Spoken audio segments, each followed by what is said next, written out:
আকাশ প্রতিরক্ষা সক্ষমতা জোরদার করতে এবার সামরিক ড্রোন উৎপাদন কারখানা স্থাপনে চীনের সঙ্গে G2G চুক্তি করতে যাচ্ছে বাংলাদেশ।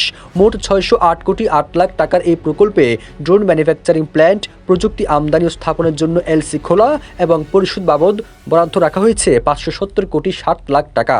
এমন প্রেক্ষাপটে বিভিন্ন মহলে প্রশ্ন উঠেছে, আকাশ প্রতিরক্ষায় সামরিক ড্রোন কারখানা স্থাপনে হঠাৎ চীনের সঙ্গে কেন এমন উদ্যোগ নিচ্ছে বাংলাদেশ?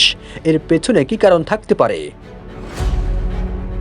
5টি শর্তে অর্থ মন্ত্রণালয় প্রস্তাবটি অনুমোদন করেছে। এর মধ্যে রয়েছে চলতি অর্থবছরের জন্য যে অর্থ ব্যয় করতে হবে তা থেকে ব্যয় করতে হবে।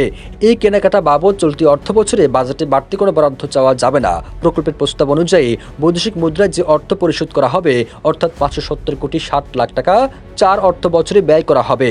এর মধ্যে চলতি অর্থ বছরে 106 কোটি টাকা, আগামী 2026-27 এবং 27-28 প্রত্যেক অর্থ বছরে 155 কোটি টাকা করে এবং 2028-29 অর্থ বছরে প্রায় 154 কোটি 60 লাখ টাকা পরিশোধ করতে হবে। বাকি 37 কোটি 47 লাখ টাকা এলসি খোলা চার্জ, ভ্যাট ও সুইফট চার্জ হিসেবে দেশীয় মুদ্রায় পরিশোধ করা হবে। ভবিষ্যৎ হোক নিরাপদ, বিনিয়োগ হোক বিশ্বস্ত, আর আমার পছন্দ সল্ট বে। ওয়েলকাম টু সল্ট বে। এই প্রকল্পের মাধ্যমে বাংলাদেশ বাহিনী দেশে ড্রোন উৎপাদন ও রক্ষণাবেক্ষণের সক্ষমতা অর্জন করবে, যা দীর্ঘমেয়াদে আমদানি নির্ভরতা কমাতে সহায়ক হবে বলে মনে করছেন সংশ্লিষ্ট কর্মকর্তারা। তবে এই ড্রোন উৎপাদন কারখানা ও টিওটি আমদানিতে যে অর্থ ব্যয় হবে সেজন্য বিমান বাহিনীকে বাজেটে বাড়তি অর্থ বরাদ্দ দেওয়া দরকার হবে না।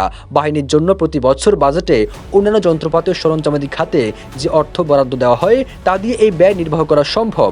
12 জানুয়ারি এক প্রতিবেদনে এসব তথ্য প্রকাশ করেছে জাতীয় একটি দৈনিক।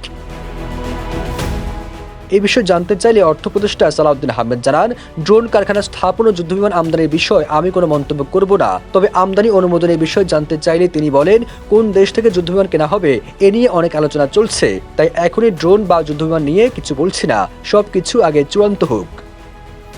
সবুজ আলম, নিউজ ডেস্ক, ইত্তেফাক।